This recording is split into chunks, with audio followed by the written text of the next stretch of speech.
I'm national correspondent Kayla Gaskins in Washington. President Trump has handed Iran a deadline to agree to a nuclear deal, threatening bad things will happen if an agreement is not met. President Trump giving Iran what he calls a final window, 10 to 15 days, to strike a nuclear deal with the United States. We're either going to get a deal or it's going to be unfortunate for them. Deadline firm to make a deal? I would think that would be enough time, 10, 15 days. Pretty much maximum. The end goal for the U.S. is to permanently prevent Iran from developing nuclear weapons. Trump now throwing the full weight of the U.S. military behind the maximum pressure campaign to force Iran to the negotiating table. I feel very badly for the people of Iran. They've lived in hell. Satellite images show what President Trump calls an armada of U.S. forces stationed near Iran. The blue squares represent naval assets, including destroyers and an aircraft carrier. A second is on the way. And the red dots show bases with attack planes and other air power. It's a defense buildup in the Middle East that rivals what the region saw in 2003 before the Iraq invasion. On Friday, we spoke with State Department spokesperson Tommy Pigott. What's spurring such a tight deadline, though, for this deal right now? Well, the president's a deal maker. He's a peacemaker. You cannot have peace in the Middle East if Iran has a nuclear weapon. Some are suggesting the ultimate goal behind this military buildup in the Middle East is actually regime change in Iran. President Trump wants to make a deal. Some are holding out hope for diplomacy. What I would like to see is a real effort to try and use the diplomatic track to get to a solution. Others believe military action is a certainty if diplomacy fails. I think that window of negotiations is closing, and I think Iran would be wise to make a deal. Otherwise, they're going to face the full force of the United States military. If anyone doubts what the president says, they just need to look to the last time that the Iranian regime refused to make a deal, and we saw Operation Midnight Hammer. Are we possibly heading towards World War III, as some fear? The president has brought about more peace than any president in history. Defense officials say the buildup will be fully in place by this weekend, but there are reports a more limited strike could come even sooner, targeting Iran's missile capabilities or naval assets. In Washington, I'm Kayla Gaskins.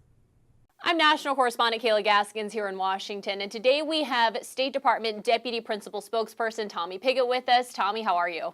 I'm good. How are you? Good. So I want to talk about the Board of Peace. The inaugural meeting happened this week.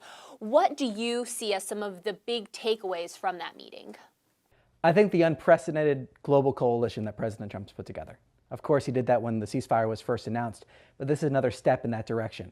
All of the world leaders that were there dedicated to implementing the president's peace plan, moving into this phase 2.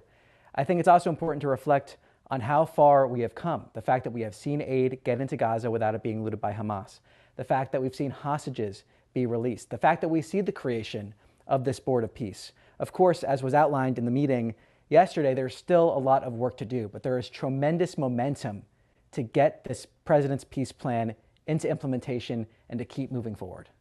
A lot was made about the lack of European participation in the Board of Peace at this moment. How important does the State Department see Europe participating in the Board of Peace and, them mainly, largely not being there? Well, look, I think fundamentally, again, the president is dedicated to putting his principles into action. And his principles here are about getting that advancement of peace. So the president's leadership has brought this support together. We have the UN mandate for the Board of Peace to implement this peace plan in Gaza. We've seen tremendous momentum get there. So of course this will develop over time, but this has only been possible because of the president's leadership, and there has been tremendous progress that has been made. So the Board of Peace was at least initially created to address Gaza and to address really that regional problem in the Middle East. And some of the major regional players are participating in this board: Egypt, Turkey, Qatar. What is that cooperation like right now as far as the future of Gaza and turning the Gaza Strip into a functioning community that's not filled with terrorism? As was outlined yesterday, we see a lot of these countries stepping forward in terms of pledges of funding, pledges of personnel, pledges of troops and other different people that will be helping in security. So we've seen these pledges step forward. This has been tremendous progress that's been made, especially from where we've come. So we've seen this cooperation. We've seen people come together, working together under the president's leadership to implement this peace plan, something that people thought was impossible. And I think it's also important to note the fact that when President Trump does this, when he advances the cause of peace here, it's important to the American people as well. Having peace allows prosperity, it allows security, it allows all of our countries to be safer, and that's what the president is so dedicated to. How close are we to seeing peace in Gaza? Well, I think as the president said, we're seeing that ceasefire in place. Of course, demilitarization is essential for Hamas. Hamas must demilitarize. That is something that the president has been incredibly clear on. That is the contingency. That's what needs to happen for all these other steps to happen. But the goal here is peace and prosperity. We've made, as I've said, tremendous progress in getting towards that peace and prosperity. We're seeing momentum with the Board of Peace plan announced yesterday, in terms of those different pledges that were made. Are there any signs Hamas will voluntarily demilitarize? Well, as the president's made clear, this has been a peace plan that they've agreed to. And that's the expectation that is going to happen. Moving on to Iran. So the White House maintains last summer's strikes decimated Iran's nuclear program. What is the rush then for the current deadline of 10 to 15 days President Trump is giving Iran to make a nuclear deal? Well, the president's been clear from the beginning of this administration, even beforehand, about the destabilizing actions we're seeing the Iranian regime take, and the fact that those destabilizing actions need to come to an end.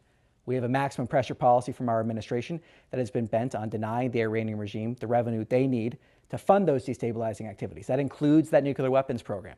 That includes their ballistic missile program. That includes the funding of terrorist proxies across the region. As the president said yesterday during the Board of Peace, you cannot have peace in the Middle East if Iran has a nuclear weapon. It cannot happen. So Iran cannot have a nuclear weapon. That's the bottom line. The president is acting to defend our national interests. And I think if anyone doubts what the president says, they just need to look to the last time that the Iranian regime refused to make a deal. And we saw Operation Midnight Hammer. So if anyone doubts that the president means what he says, Operation Midnight Hammer very much proved that he does. What's spurring such a tight deadline, though, for this deal right now? Well, the president's a deal maker. He's a peacemaker. The president wants to make sure that the destabilizing actions of the Iranian regime end. That's a direct threat to U.S. troops in the region, U.S. allies in the region, the American people. The president is advancing our national interests, and the force posture that we see in the region is actually reflective of those interests that we have in the region, including those U.S. troops, including our allies in the region. The president is a peacemaker. He's a deal maker. He wants to see a deal happen. Some are suggesting the ultimate goal behind this military buildup in the Middle East is actually regime change in Iran. What do you have to say to those people? Well, President Trump wants to make a deal with the Iranian regime. He wants to see them make a deal that stops these destabilizing activities. You have a regime in Iran that, instead of funding water, food, and energy infrastructure, has wasted their vast wealth on these terrorist proxies, on a nuclear weapons program, on a ballistic missile program. The president is defending our national interests. That is the primary goal of this president always, to put America first.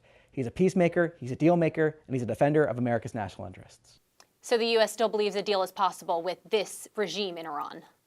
Well, the president spoke very clearly to this. He said that we want to see a deal, and if they don't make a deal, it'll be very bad for them, as the president said. So he's been very clear on this issue. He wants to see a deal, and if they don't make a deal, it'll be very bad for them. Are we possibly heading towards World War III, as some fear? The president has brought about more peace than any president in history, and that's directly benefited the American people. The fact that you see 8 conflicts being ended by this president, and then in conjunction with that, investment from those areas coming back to help the American people, creating jobs, leading to real wage growth, the rebalancing of trade that we've seen, all these things are connected. And so the president has advanced this cause of peace. So I think, quite contrary to your question, we're a much safer world because of the policies that President Trump has put in place. And we're a safer world because we're a stronger America that is racing boldly into the future, not just to recapture the past in terms of industries and other things, but to be well positioned to take advantage of the opportunities that lie ahead of us. Are there any other diplomatic meetings in the works like we saw in Geneva this past week? Well, these are ongoing, dynamic conversations. I don't want to preview specifics right now, but what I can say is that the president wants to see a deal, as I've said, and if the Iranian regime refuses a deal, as the president said, it'll be very bad for them. So lines of communication are still open at this point? As of now, the president said he wants to see a deal, and that's what the president has said.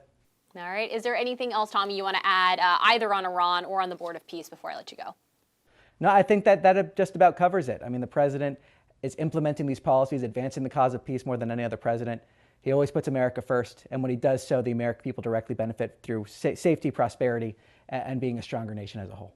All right. Tommy Pickett with the State Department, thank you so much. Thanks.